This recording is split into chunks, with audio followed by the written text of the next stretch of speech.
New reporting from ProPublica is giving us a rare look inside a South Texas immigration detention center through the eyes of children. Letters and drawings reveal what life is like for kids inside the Dilley Immigration Processing Center. Micah Rosenberg is one of the ProPublica reporters who broke this story yesterday. Micah, thanks so much for taking some time to talk with us. Thank you for having me.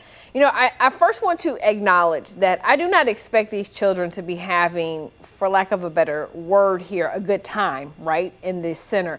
But these letters, at least for me, they were really hard to read.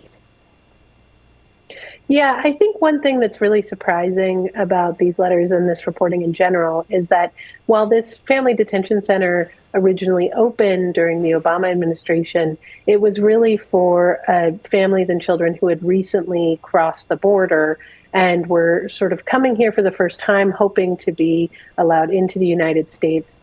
And what's happening now is that there's a record decrease in the number of border crossings. And a lot of the kids that are coming into the center now have been actually picked up all over the United States in various ICE operations, oftentimes when they're going to check in for their regular ICE appointment or a traffic stop. And some of these kids who I spoke to had been living in the United States for years. They spoke perfect English.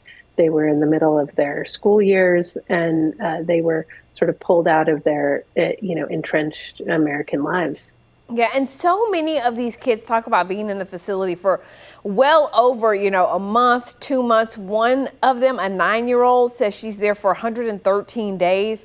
And their mental and emotional health is really deteriorating. They're acknowledging it, children acknowledging this, right?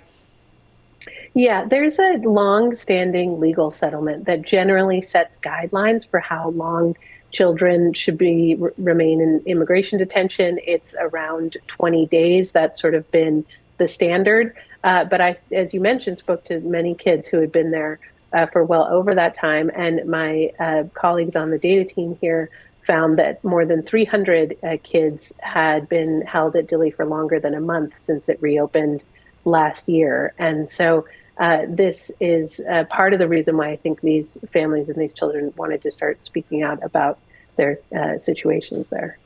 I think for me, the most striking letter comes from a 9-year-old girl. Her name is Maria. She's being held in that center without her mother. She writes to you that she was taken into custody at an airport. I want you to share her story with us. Yeah, so she actually was there with her mother, but it was an unusual situation because she was traveling. Her mother had been living in the United States. She was living in Colombia with her grandmother, and her mother was living in the United States and had married a U.S. citizen and was waiting to adjust her status to get her green card. And Maria had traveled back and forth many times on a tourist visa to be with her family, and they were actually on their way to a family trip to Disney World when they were detained at the airport. This is something they had been just a few months before to the park, didn't think it would be an issue. But instead of being able to go back home with her grandmother or her mother being able to go back to New York, they were both detained together in Dilley. And by the time I had met them, they had been there for 4 months. She says she was questioned for 2 hours without her mom.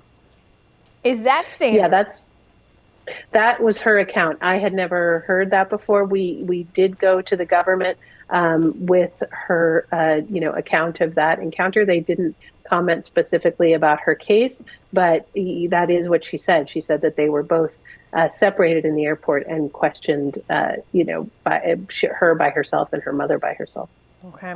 It is really powerful reporting from ProPublica. Micah Rosenberg, part of that story. Of course, DHS says the families, the children being kept there have safe conditions, but you can read so much more about this story at ProPublica. We thank you so much for your time, Micah. Thank you so much for having me. I appreciate it.